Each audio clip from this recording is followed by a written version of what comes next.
주 예수여 어서 오시옵소서. 땅의 모든 끝 모든 족속 주를 찬송하게 하소서.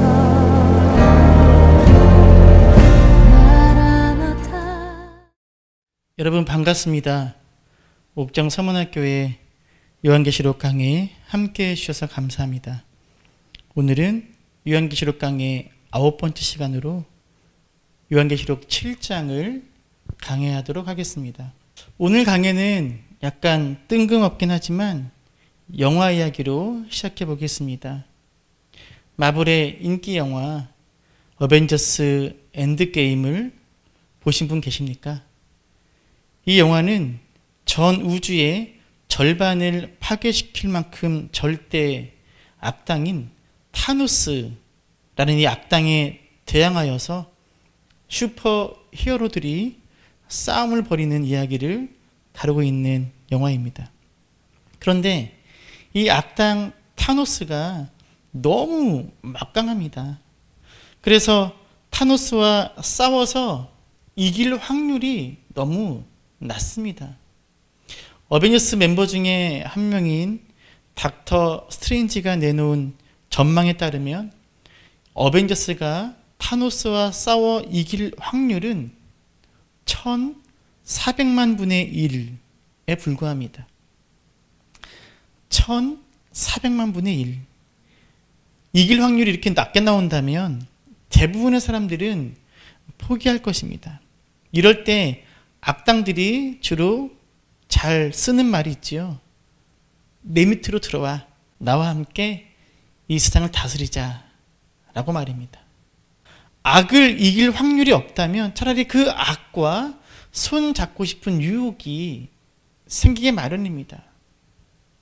그러나 어벤져스는 인류의 패배를 막기 위해서 이 1400만 분의 1이라는 낮은 확률에도 불구하고 타노스와의 전쟁에 임합니다.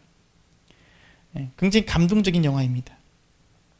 성도 여러분, 요한계시록도 마찬가지입니다. 이 땅의 교회와 성도들이 세상의 악한 세력과 싸우는 이 영적 전쟁의 승률은 얼마나 될까요? 지난주에 살펴본 인의 재앙을 기억해 보십시오. 종말이 가까울수록 악이 날뛰고 천지가 흔들리고 재앙과 기근이 난무합니다. 서로를 죽이는 전쟁과 내란과 기근과 죽음이 이 땅을 뒤덮습니다. 성도들은 이러한 폭력적인 악에 대항하여 또 다른 폭력으로 맞서지 않습니다. 그 고난을 묵묵히 감당합니다. 죽임당한 어린 양과 같이 지는 것으로 이기는 길을 택하고 죽는 것으로 사는 길을 택합니다. 이러다 보니 성도들은 끝모를 핍박과 고난과 박해 가운데 처해집니다. 과연 이러한 재앙과 핍박 가운데 교회와 성도가 살아남아 끝까지 승리할 확률은 얼마나 될까요? 과연 교회와 성도는 이 재앙과 고난과 핍박을 견디고 이길 수 있을까요? 이 질문에 대한 하나님의 대답은 그렇다는 것입니다. 교회와 성도는 견디고 이길 수 있다는 것입니다. 하나님께서 요한계시록을 통해 주시고자 하는 메시지가 바로 이것입니다. 제가 요한계시록 강의 주제를 정할 때 고민하다가 정한 것이 땅 끝에 선 교회를 향한 하나님의 러브레터였습니다. 하나님의 러브레터. 요한계시록의 무시무시한 내용과 이 러브레터는 잘 어울리지 않습니다. 하지만 요한계시록은 성도를 향한 하나님의 러브레터가 맞습니다. 요한계시록은 악의 세력에 대항하여 믿음을 지키고자 하는 교회와 성도들을 향한 하나님의 애틋한 마음이 담겨있는 러브레터입니다.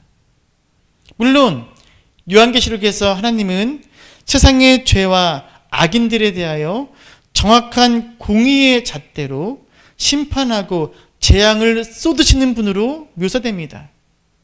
하지만 다른 한편으로 하나님은 그 가운데서도 죄인과 대적자들이 하나님께로 돌아오기를 원하며 그 재앙을 늦추시고 제한하십니다. 무엇보다 하나님은 신실한 교회와 성도들을 향한 위로와 소망을 주시고자 하는 마음으로 가득하십니다. 요한계시록 7장은 바로 이러한 하나님의 마음, 교회와 성도들을 향한 하나님의 아버지의 마음이 올곧이 응축되어 있는 장입니다.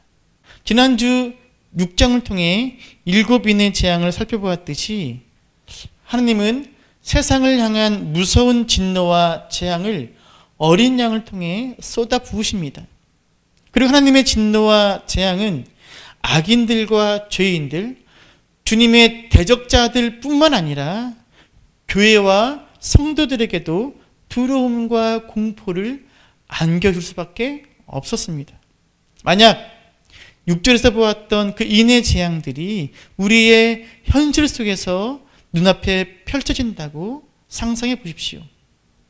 비록 그 재앙과 징벌의 직접적인 대상자가 아니라 할지라도 그것을 바라보는 입장에서는 그 누구라도 두려움이 엄습해 오는 것을 피할 수 없을 것입니다.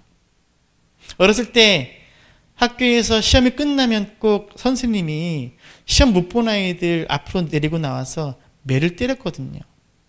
저는 공부를 잘해서 많이 맞지는 않았지만 제가 맞지는 않지만 맞는 아이들을 바라볼 때 그 무서움과 두려움이 엄습해 오는 건 매를 맞지 않아도 똑같거든요.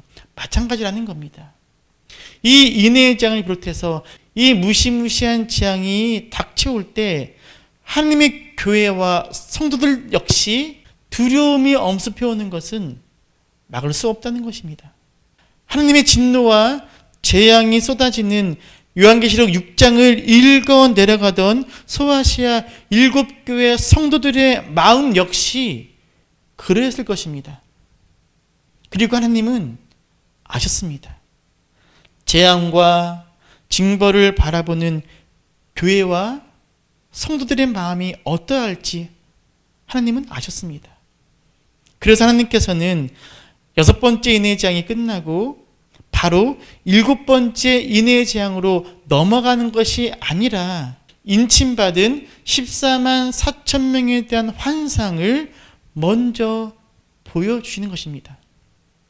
다시 한번 교회와 성도를 향한 위로와 소망을 주시기 위해서 하나님은 잠시 숨을 고르시고 요한에게 하늘의 환상을 보여주시며 교회와 성도를 위로하는 내용을 쓰도록 요한에게 허락하십니다.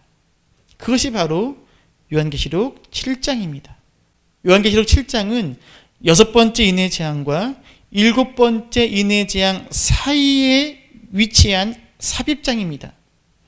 그리고 7장의 중심 주제는 재앙의 시대를 살아가는 교회와 성도를 보호하시고 이기게 하시겠다는 하나님의 뜻과 의지를 확인시켜주는 내용입니다. 7장으로 들어가기 전에 여러분이 꼭 기억해야 할 것이 있습니다. 요한계시록 7장은 그 앞에 있는 6장의 마지막 구절, 누가 능히 서리요? 라는 질문에 대한 답을 주기 위한 장입니다. 6장 17절을 읽어볼까요? 그들의 진노의 큰 날이 이르렀으니 누가 능히 서리요 하더라. 하나님과 어린 양의 그 진노 앞에서 누가 능히 설 수 있겠느냐라는 이 질문에 대한 답을 주는 장이 7장입니다. 이제 7장 본문으로 들어가 보겠습니다. 1절 읽겠습니다. 이 일 후에 내가 내 천사가 땅 내 모퉁이에 선 것을 보니 땅의 사방의 바람을 붙잡아 바람으로 하여금 땅에나 바다에나 각종 나무에 불지 못하게 하더라. 네 천사가 땅 네 모퉁이에 서서 땅을 향하여 사방에서 부는 바람, 즉 동서남북 사방에서 땅을 향하여 부는 바람이, 그 바람이 불지 못하도록 바람을 붙잡고 있습니다. 요한계시록에서 땅은 사단을 추종하는 자들이 지배하는 삶의 영역을 의미합니다. 그래서 이 땅을 향하여 부는 바람은 악인과 죄인들의 삶의 기반과 영역을 파괴하기 위해 동원되는 심판의 도구를 의미합니다. 그런데 이 심판의 바람을 천사들이 붙잡고 있습니다. 여기서 붙잡다라는 단어는 억제한다는 뜻입니다. 천사들이 바람이 부는 것을 억제하고 있는 것입니다. 이것은 천사들이 땅을 향해 부어질 심판을 억제하고 있음을 의미합니다. 하나님께서 천사들을 통해서 땅을 향한 심판의 재앙을 연기시키고 계시는 이유가 무엇이겠습니까?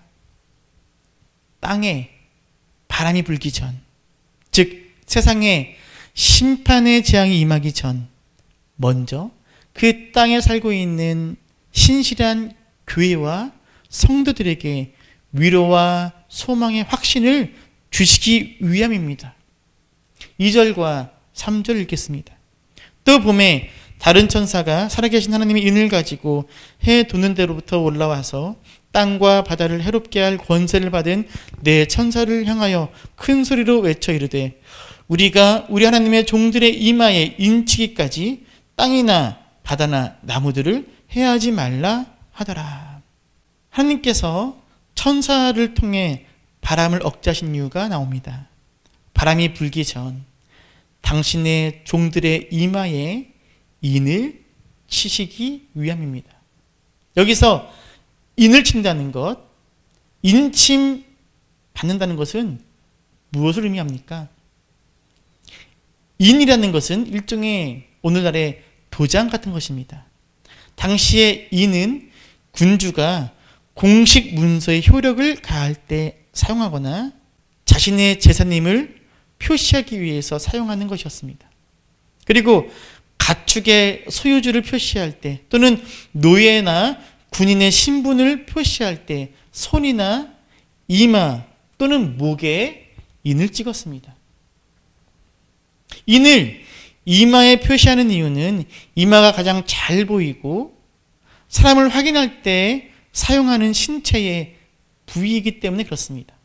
그렇다면 이 인, 이 도장에는 무엇이 새겨져 있었겠습니까? 본문에는 하나님의 인에 무엇이 새겨져 있는지 명시되어 있지 않습니다. 그러나 14장 1절을 읽어보면 알 수 있습니다. 또 내가 보니 보라 어린 양이 시온산에 섰고 그와 함께 14만 4천이 서 있는데 그들의 이마에는 어린 양의 이름과 그 아버지의 이름을 쓴 것이 있더라. 하나님의 인에는 하나님의 이름과 어린 양의 이름이 새겨져 있습니다. 이렇게 하나님과 예수님의 이름이 새겨져 있는 인을 당신의 백성들의 이마에 새기시는 것입니다. 인을 친다는 것은 두 가지 중요한 의미를 갖습니다. 첫째, 소유권의 표시입니다. 인, 즉 도장에는 소유자의 이름이 새겨져 있고 그 사람이 바로 그 인이 찍혀져 있는 사람이나 물건의 소유자임을 의미합니다. 예를 들어서 도서관에 비치된 책을 보면 다 도장이 찍혀 있습니다. 우리가 그 책을 대출해 갈 수는 있지만 마음대로 가질 수는 없습니다. 반드시 반납해야 합니다. 그 책은 도서관의 소유이기 때문입니다. 마찬가지입니다. 하나님께서 인을 치셨다는 것은 그 인침 받은 자가 하나님의 소유가 되었음을 의미합니다. 두 번째로 인을 친다는 것은 보호의 표시입니다. 편지를 봉인하면 수신자 외에는 그 누구도 그것을 열어볼 수 없습니다. 옛날에는 집에서 부리는 종이나 노예에게 주인이 낙인을 찍곤 했습니다. 소유권을 표시하는 동시에 그를 보호할 책임이 주인에게 있음을 보여주는 것입니다. 아가서 8장 6절에 보면 술람미 여인이 솔로몬에게 이렇게 청합니다. 너는 나를 도장같이 마음에 품고 도장같이 팔에 두라. 이 구절은 술람미 여인이 자신이 사랑하는 솔로몬에게 속하여서 솔로몬에게 보호받기를 원한다는 뜻입니다. 하나님께서 인을 치셨다는 것은 하나님께서 그를 보호하시겠다는 의미입니다. 자, 인을 치는 것의 두 가지 의미, 무엇과 무엇이라고요? 소유와 보호. 이것을 쉽게 외우는 방법이 있습니다. 소보루빵으로 외우면 됩니다. 소보루빵, 소보, 소유와 보호. 이것이 바로 인을 치는 것의 의미입니다. 본문에서 하나님께서 당신의 종들의 이마에 인을 치시는 이유는 이 종들이 내 것임을, 내 소유임을, 그리고 내가 이 종들을 보호할 것임을 선포하시는 것입니다.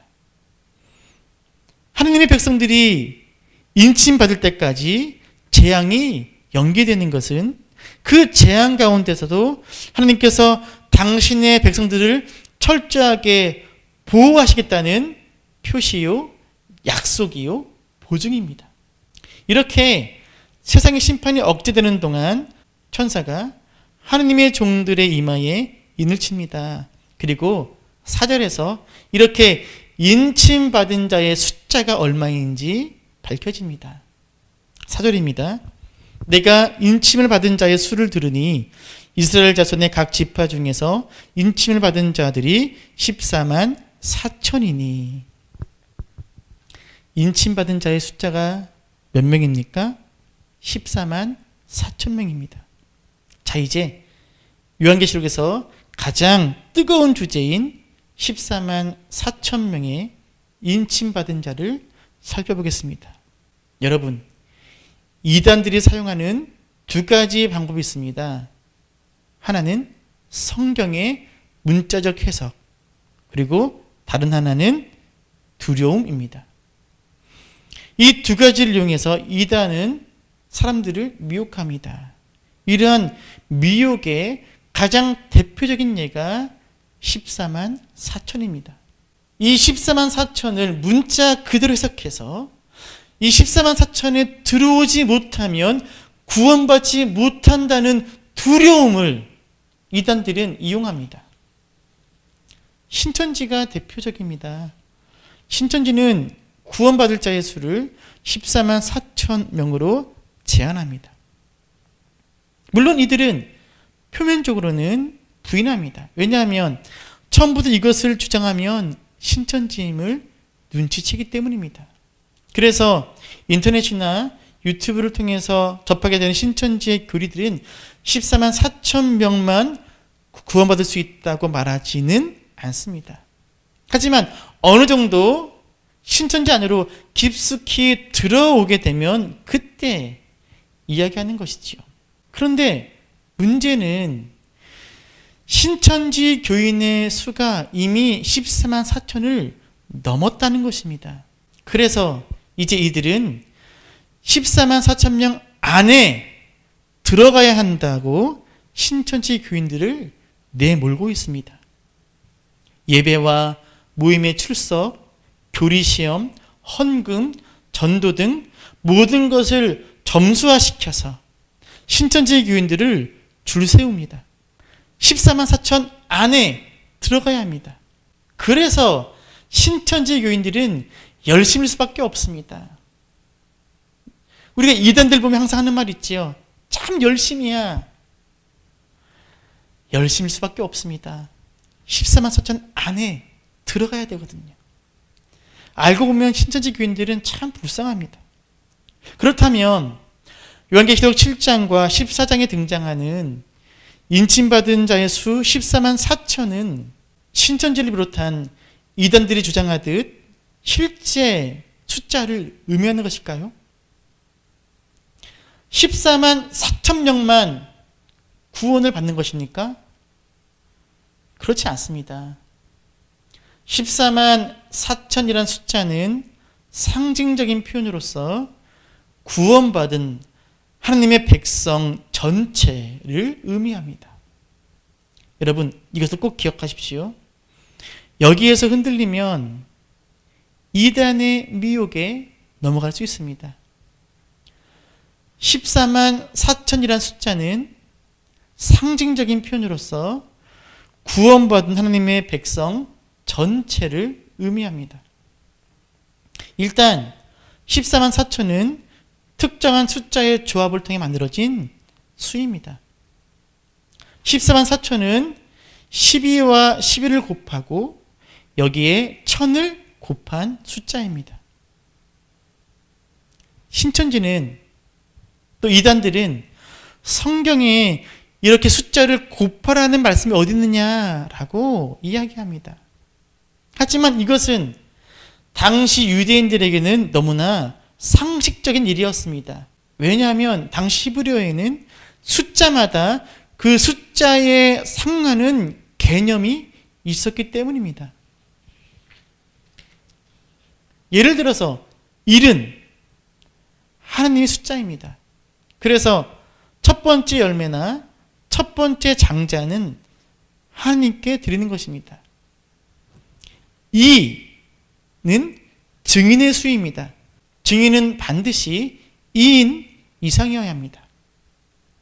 3은 성부, 성자, 성령이 하늘에 계시는 것처럼 하늘을 의미합니다. 하늘, 숫자 3은.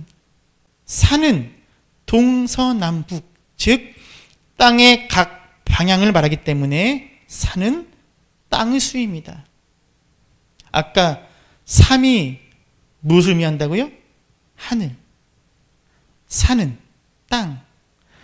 그래서 하늘의 수인 3과 땅의 수인 4를 곱하면 12. 유대인들은 이런 수비학에 근거해서 10이라는 숫자를 완전수로 이해한 것입니다. 12를 완전수로 보았기 때문에 지파도 12지파이고 제자도 12제자, 12사도인 것입니다. 그러면 왜 12와 11을 곱하느냐? 구약 교회의 원형인 12지파와 신약 교회의 기초인 12사도를 곱하면 바로 144가 됩니다. 바로 여기에 1000을 곱하는 것입니다. 그렇다면 왜 또 1000을 곱하느냐? 이것 역시 당시 유대인들의 관점에서는 그렇게 어렵지 않습니다. 1000을 곱하는 이유는 두 가지인데, 첫째, 당시 1000이 가장 큰 수를 의미하기 때문입니다. 물론 1000 이상의 더 큰 수도 있지만 당시 1000은 가장 큰 수를 표현하는 일종의 사회문화적 표현 양식이었습니다. 예를 들어 우리나라도 1970년대, 80년대까지 돈 많은 부자를 뭐라 불렀습니까? 백만장자. 당시 아주 크다는 사회적 통념의 수가 100만이었기 때문입니다. 그런데 지금은 백만장자를 부르지 않습니다. 뭐라고 부릅니까? 억만장자입니다. 요즘은 억이 가장 큰 수를 의미하기 때문입니다. 당연히 억보다 큰 수도 많습니다. 몇 조 원의 재산을 가진 사람도 많습니다. 하지만 그렇다고 해서 우리가 그들을 조만장자라고 부르지는 않습니다. 아직은 우리 사회가 억이 가장 큰 수로 인식되고 있기 때문에 그렇습니다. 마찬가지로 144에 1000을 곱하는 이유는 이 1000이 당시에 가장 큰 수를 의미했기 때문입니다. 1000이 가진 또 다른 의미는 군대입니다. 로마의 군대 조직에서는 천부장, 즉 1000명의 군인을 이끄는 이들이 모여서 연대를 이루었는데 숫자로 표현할 수 있는 가장 큰 조직이 바로 1000명이었습니다. 주님께서는 당신의 백성들, 즉 교회와 성도들을 군대로 바라보시는 것입니다. 하나님께서는 당신의 백성들을 애굽에서 건져내어 가나안으로 인도하실 때에도 군대로서의 진을 편성하셨고 그들을 당신의 군대라고 부르셨습니다. 이렇게 하나님의 인치심을 받은 14만 4천 명은 특정한 실제 숫자가 아니라 하나님의 백성의 완전한 숫자를 의미합니다. 즉 하나님의 군대로서의 온전한 신실함을 가지고 짐승의 핍박과 유혹을 이기며 믿음을 지켜내고자 하는 모든 구원받은 백성을 의미하는 숫자입니다. 여러분, 질문 하나 하겠습니다. 여러분은 하나님의 인치심을 받았습니까?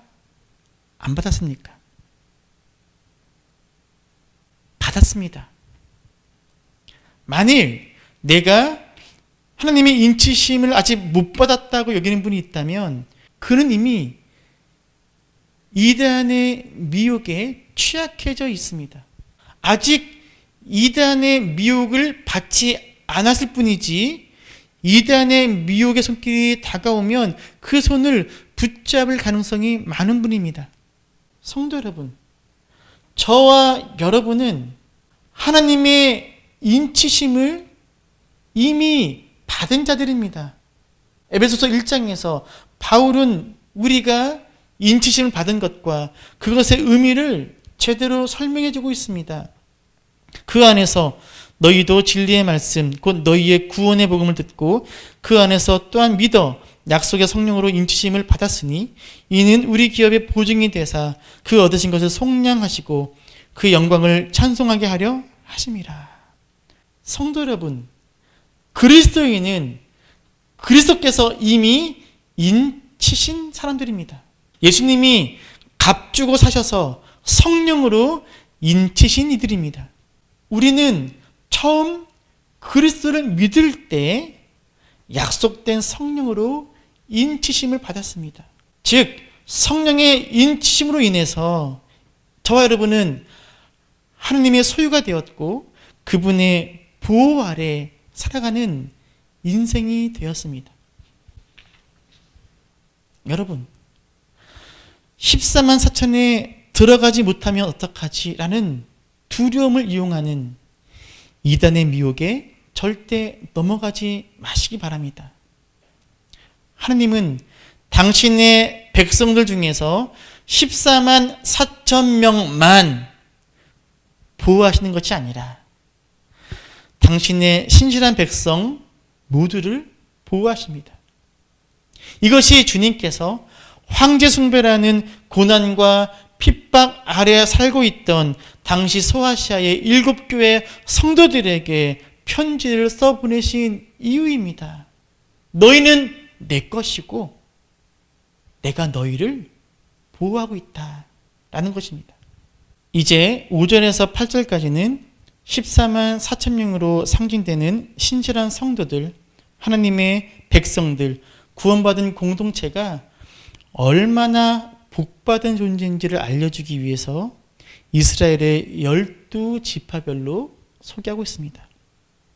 유다 지파 중에 인침을 받은 자가 1만 2천이요, 르우벤 지파 중에 1만 2천이요, 갓 지파 중에 1만 2천이요, 아셀 지파 중에 1만 2천이요, 납달리 지파 중에 1만 2천이요, 므낫세 지파 중에 1만 2천이요, 시므온 지파 중에 1만 2천이요, 레위 지파 중에 1만 2천이요, 이사갈 지파 중에 1만 2천이요, 스불론 지파 중에 1만 2천이요, 요셉 지파 중에 1만 2천이요, 베냐민 지파 중에 인침을 받은 자가 1만 2천이라. 어떤 이들은, 특히 세대주의자들은 이 구절을 문자적으로 해석해서 14만 4천의 범위가 단순히 유대인 신자들로만 한정된다고 주장합니다. 이스라엘 지파니까요. 하지만 그러한 주장은 바른 해석이라고 보기 어렵습니다. 3절에서 우리의 하나님이라는 표현은 이방인 성도가 여기에 포함되는 것을 암시하기 때문입니다. 게다가 본문의 12지파는 구약의 12지파와 그 구성이 다릅니다. 민수기 1장에는 레위지파가 빠지고 요셉의 두 아들인 에브라임과 므낫세 지파가 들어가 있습니다. 하지만 본문의 12지파에는 단과 에브라임이 빠지고 대신 요셉과 레위가 들어가 있습니다. 이러한 차이를 볼 때 본문의 12지파는 구약의 12지파와는 다른 하나님의 백성을 구성하는 새로운 12지파, 즉 믿음으로 구원받는 이방인들을 포함한 새로운 이스라엘, 참된 이스라엘을 상징한다고 보는 것이 옳습니다. 그렇다면 굳이 14만 4천 명의 이 인침받은 자들을 이스라엘의 12지파로 표현하고 있는 이유가 무엇일까요? 그 이유는 신실한 하나님의 교회와 백성들이 이스라엘의 12지파가 누렸던 그 복을 누리는 자들임을 표현하기 위해서입니다. 여러분, 구약의 12지파가 누렸던 복이 무엇입니까? 하나님의 보호하심입니다. 출애굽 당시 이스라엘의 12지파 백성들은 무시무시한 10가지 재앙과 바로의 위협을 경험했지만 하나님의 보호를 받았습니다. 이것이 구약의 12지파가 누렸던 복입니다. 이제 14만 4천으로 표현되는 새로운 영적인 이스라엘 역시 동일하게 재앙의 시대, 고난의 시대를 지나야 하겠지만 마찬가지로 하나님께서 보호하실 것임을 말씀해 주신 것입니다. 성도 여러분, 잊지 마십시오. 저와 여러분은 이미 14만 4천에 속해 있는, 이미 하나님의 인치심을 받은 하나님의 소유요, 하나님의 보호를 받는 백성들입니다. 할렐루야. 이제 14만 4천 명이 특정한 실제 숫자가 아니라 하나님의 구원받은 모든 백성을 의미한다는 사실은 9절에 셀 수 없는 큰 무리라는 표현을 통해서 더욱더 명백해집니다. 9절과 10절을 읽겠습니다. 이 일 후에 내가 보니 각 나라와 족속과 백성과 방언에서 아무도 능히 셀 수 없는 큰 무리가 나와 흰옷을 입고 손에 종려가지를 들고 보좌 앞과 어린 양 앞에 서서 큰 소리로 외쳐 이르되 구원하심이 보좌에 앉으신 우리 하나님과 어린 양에게 있도다 하니. 9절 이하는 앞에서 소개된 인치심 받은 14만 4천 명, 하나님의 모든 신실한 백성들의 미래, 운명이 어떻게 될지를 미리 보여주고 있습니다. 이들의 모습은 한마디로 승리한 자들의 모습입니다. 능히 셀 수 없는 큰 무리가 나오는데 이들은 두 가지 모습을 하고 있습니다. 첫째, 흰옷을 입고 있습니다. 흰옷은 계시록 3장 4절과 5절에서 보았듯이 이기는 자들에게 주시기로 약속한 승리의 옷입니다. 승리한 자들이 입는 옷이 흰옷입니다. 둘째, 종려가지를 들고 있습니다. 종려가지 역시 승리를 의미합니다. 당시 운동경기에서 승리를 하거나 전쟁에서 이긴 자들은 종려가지를 받았습니다. 그래서 천국에 있는 허다한 무리들이 흰옷을 입고 종려가지를 흔드는 모습을 바라볼 때 결국 교회와 성도는 승리할 것임을 내다보게 됩니다. 이렇게 승리한 하나님의 백성들이 승리를 기뻐하고 축하하기 위하여 하나님의 보좌와 어린 양 앞에 섰습니다. 성도 여러분, 바로 여기에서 마침내 6장 마지막 절에서 던졌던 질문, 큰 진노의 날에 누가 능히 서리요에 대한 답변이 주어지고 있습니다. 능히 설 수 있는 자들은 바로 흰옷을 입고 종려가지를 흔들고 있는 큰 무리, 곧 14만 4천의 입맞은 이들, 바로 핍박과 고난과 재앙 가운데서도 믿음을 지킨 신실한 교회와 성도들입니다. 바로 이것이 고난의 시대를 살고 있는 이들이 소망을 가질 수 있는 이유입니다.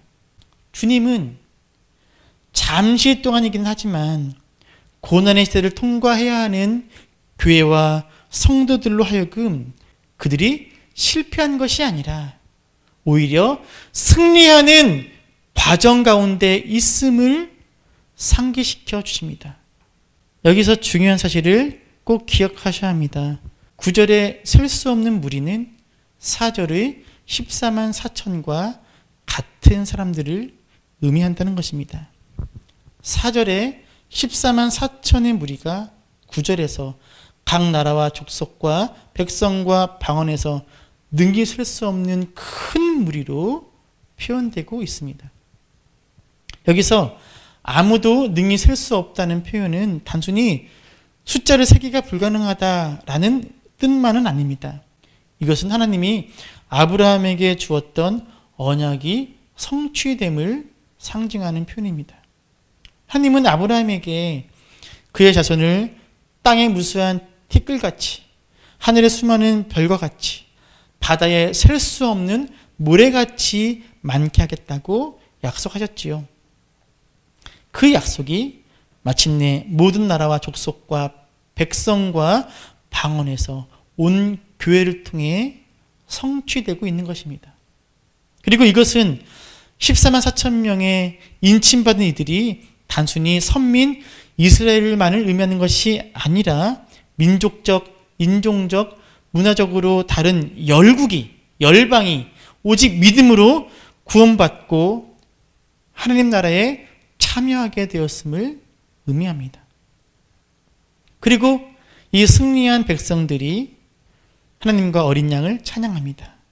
구원하심이 보좌에 앉으신 우리 하나님과 어린 양께 있도다. 할렐루야. 이제 11절과 12절에서는 천사의 찬송 소리가 울려 퍼집니다. 모든 천사가 보좌와 장로들과 내 생물의 주위에 서 있다가 보좌 앞에 엎드려 얼굴을 대고 하나님께 경배하여 이르되 아멘. 찬송과 영광과 지혜와 감사와 존귀와 권능과 힘이 우리 하나님께 세세토록 있을지어다. 아멘 하더라. 그리고 이제 장로 중 한 명이 요한에게 흰옷 입은 자들이 누구이며 어디서 왔는지를 묻습니다. 13절입니다. 장로 중 하나가 응답하여 나에게 이르되 이 흰옷 입은 자들이 누구며 또 어디서 왔느냐.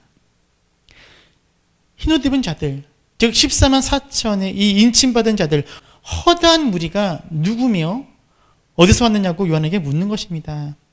요한은 장로에게 겸손히 되묻고 장로가 대답합니다. 14절입니다.